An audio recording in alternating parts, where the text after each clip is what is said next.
Hello, everybody. Welcome back to this week's Most Elite podcast. No, that's not much of an opening. I don't know. I don't know a good opening. I always just say welcome back as if, you know, the assumption is people were here last time. Whatever. This week I'm talking about Vampyr? Vampire? Vampyr? I don't know. Vampires. They're cool. There was a game recently released called Vampyr. I don't know. With a big Y. And in it, unsurprisingly, you play as a vampire, Jonathan. Jonathan's a classic vampire lore name, like Jonathan Harker from what's it called? Dracula. It's a very classic one. Where's my fucking? I I made my apps a little too small. Now I can't see the timer on this. But back to Vampire. It's I want to call it a indie AAA title, and what I mean by that is it was made by an indie developer with kind of a AAA budget, or it's AAA in scale. So I think that's what I'm calling it, an indie AAA title. It's set in 18th century London during the plague. So think like Interview with a Vampire, where it started sort of at that time, I guess, or maybe that's when we're introduced to Louis. I don't remember, but I think that's when we're introduced to Louis. So yeah, 18th century London, the plague, people are dying. There's carts that pick up your dead, and we stumble across a doctor, Jonathan. He's working to rid the world of the plague. He's pretty big, ambitious. We don't know any of that until later in the game, because the game starts with a woman searching through piles of corpses looking for somebody, and you wake up. The doctor, you wake up among corpses.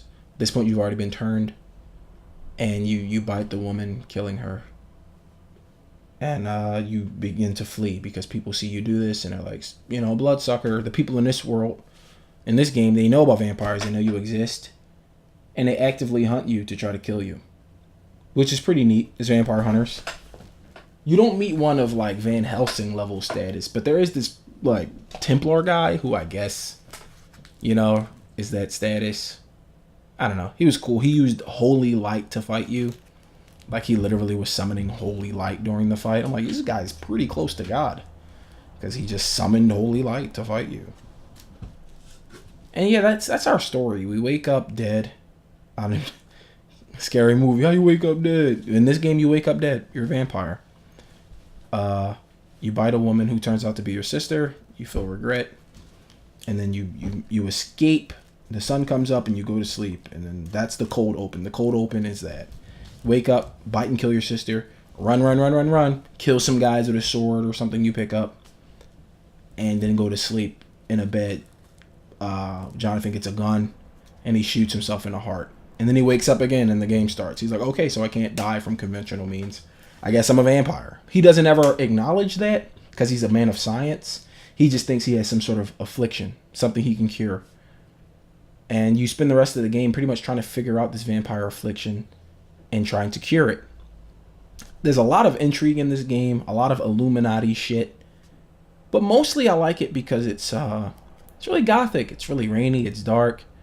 The buildings are all cool and crumbling, and the characters feel like characters. There's a nurse having an affair with a black guy, which is a big deal because this is the 1800s, and he's a black guy. I mean, not going to pretend that that's not a big deal. And you meet a love interest who's also a vampire, and there's just a lot going on in it. Combat wise, it leaves a lot to be desired, but it fits within the frame of the story they were trying to tell.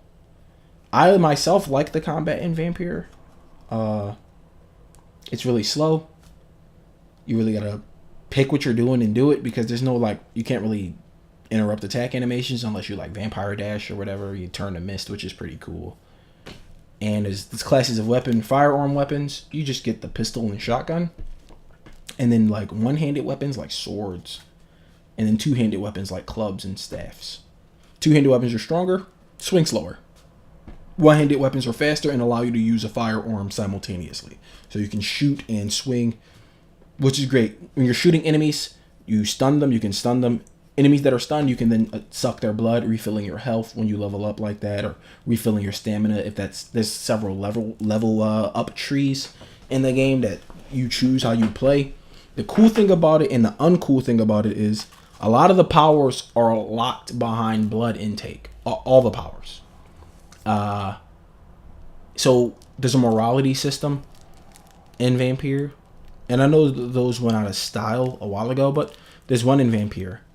And if you kill too many people or, feed on too many people, vampire hunters burn the district down in which you did that, meaning you can't go back to that district. It becomes locked off and untenable. There's just vampire hunters there, level much stronger than you. They'll kill you if they see you. Excuse me for yawning. But yeah, so that's the morality system. I beat the game without eating anybody. So I was considerably under-leveled the entire game because the only way to level up is through blood. And if you don't eat anybody, you don't get any blood. You get blood from particular story beats. So I leveled up as much as the story would allow me, and then I just had to beat the game. And it felt good getting that ending. That ending's really cool. I'm interested to know how it turns out differently when you eat people. So I'm going to replay it and eat everybody and just see how that goes. Pro tip for those who haven't eaten everybody yet. Don't eat everybody in a district before the end of the game. Do it when you get to the end. Just go back and do everything you need to do to eat them. Because you can't just outright eat somebody. You have to learn their weaknesses, learn what makes them tick, and then lure them away and eat them. And some of that content is locked if you burn a district down. They're all gone.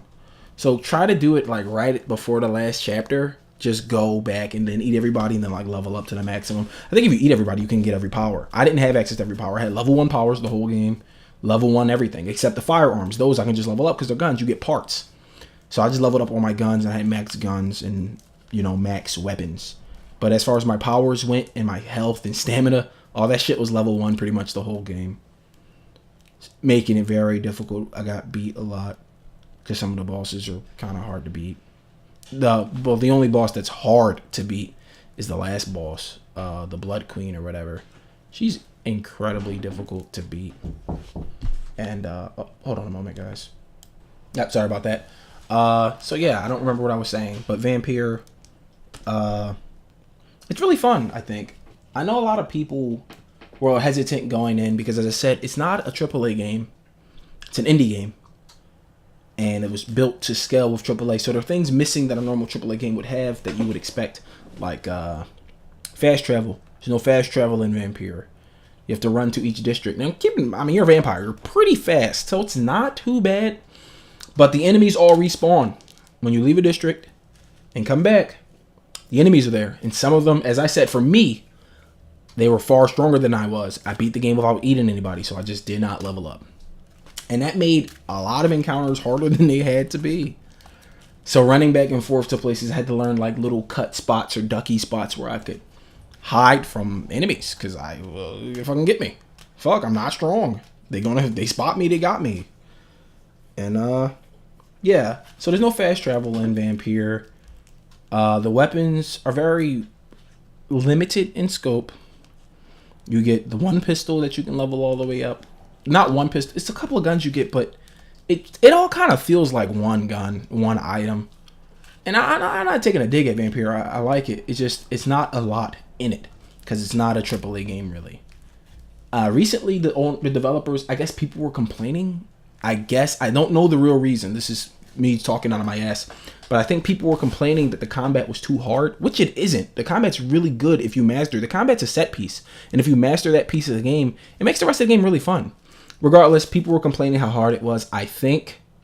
So the developers released a version of it. I'm not sure if it's out yet, but are releasing a version of it where you don't fight at all. You just sort of go and do the story. I don't know. I'm interested to see how that would look because fighting kind of moves the story along in certain parts. So that'd be really fun to see that. There's also another one. There's another one where it's easier to level up. I think they're releasing 2 new versions of the game where you don't fight or you fight less or some shit.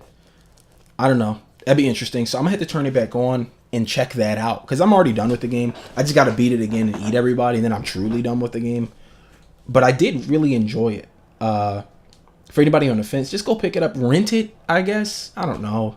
Blockbuster doesn't exist anymore. Have somebody buy it for you if you don't really want to commit. Or wait till it's cheap. Wait till like 25, 30, pick it up. I liked it. I like the main character. I like his decision making. I like his train of thought throughout the whole game. What I like the most about him is he wasn't one of these guys who denies what's in front of him. He woke up, ate somebody who was his sister.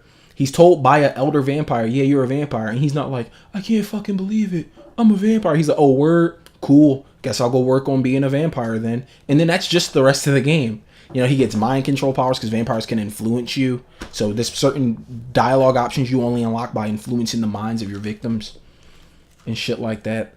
I like that a lot about him. Where I like any character or protagonist who accepts the world as it's presented to them instead of denying it. You ever watch a horror movie where somebody has encountered the big bad already, and they run into a group of people who've not encountered the big bad, maybe the main characters, and they're like, guys, there's a fucking big bad, get the fuck out of here. And the people are like, there's no big bad, fuck you. And then they die for it. I hate that. I really like characters who are like, oh shit, a big bad, we out. Like, I like characters like that, and Jonathan is like that. Everything that's thrown in front of him in the game, he takes it in, he processes it in his mind, his analytical mind, because he's a doctor, and then he runs with what he knows.